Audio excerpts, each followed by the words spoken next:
Prime Minister Narendra Modi has expressed confidence that India is going to play a major role in driving the global semiconductor industry.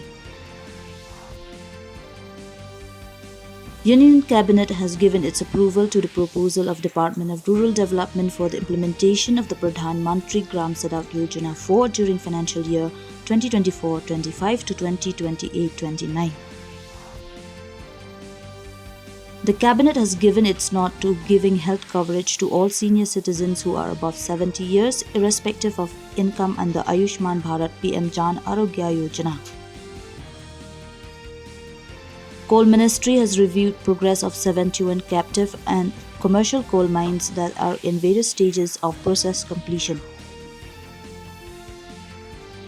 Indian Meteorological Department has forecast extremely heavy rainfall over east, west, northeast and central regions of the country during the next 4 days.